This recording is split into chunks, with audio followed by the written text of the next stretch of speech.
आज सर्व आमदारांची शपथविधी विधानभवनामध्ये पार पडतायत। अशा वेळी भगवद्गीतेचा वापर शपथविधीच्या वेळी करण्यात आला हे चित्र सध्या सोशल मीडियामध्ये पाहायला मिळतंय। कसं पाहताय?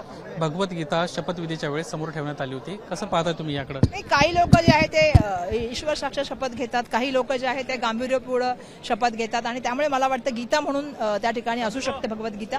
पण आता मी बघतोय सातत्याने सर्वसाधारणपणे जे आपण बघतोय तर आता राजकारण आणि धर्म हे थोडं वेगळं ठेवायला पाहिजे। पण दुर्दैवाने आजकाल नवीन परंपरा सुरू झाली आहे। पण मला वाटतं ते जे ईश्वर साक्षात शपथ घेतात त्यांच्यासाठी मला वाटतं कदाचित त्या ठिकाणी भगवद्गीता ठेवलेली असेल।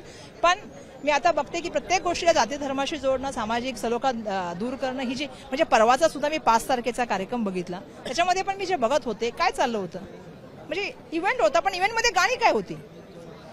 तुम्हाला सर्वसमावेशक माणसं घेऊन चाललं पाहिजे। ह्या भारताला, महाराष्ट्राला पुढे घेऊन जाणार आणि महाराष्ट्र प्रगत आणि पुरोगामी राज्य आहे आणि महाराष्ट्राकडे सगळे देश बघत असतो की महाराष्ट्राची काय भूमिका आहे। पण दुर्दैवाने आता आम्हाला बघतो की त्या ठिकाणी जे आहे ते जातीय तेढ निर्माण करण्याचा सातत्याने प्रयत्न झालेला आहे। इलेक्शनमध्ये सुद्धा जातीयवाद त्या ठिकाणी निर्माण करण्याचा प्रयत्न झाला।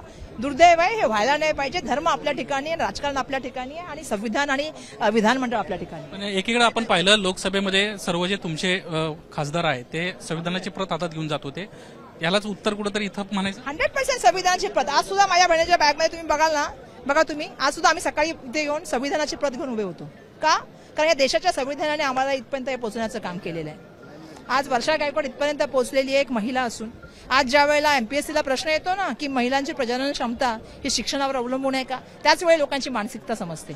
जर देशाचं संविधान नसतं तर आम्हाला मतदानाचा पण अधिकार आला नसता आणि आम्हाला इथे न्याय पण मिळाला नसता। आज आम्ही मतदान पण करू शकतो आणि आज आम्ही सत्तेमध्ये सहभागी होऊन मंत्रिपद सुद्धा करू शकतो देशाच्या संविधानात। असं म्हटलं ताई, भगवद्गीतेला उत्तर संविधानाला उत्तर भगवद्गीता असं नाही। असं आहे की धर्म आपल्या ठिकाणी असतो, विधिमंडळ आपल्या ठिकाणी असतं आणि संविधान हा आमच्यासाठी राष्ट्रीय ग्रंथ आहे आणि त्यामुळे आमच्यासाठी देशाचं संविधान सगळ्यात परंपरा आहे। त्याच्यामुळे आम्हाला इथपर्यंत येण्याचा अधिकार मिळाला, सर्वसामान्यांना बोलण्याची वाचा मिळाली, न्याय मिळण्यासाठी हक्क जागा मिळाली।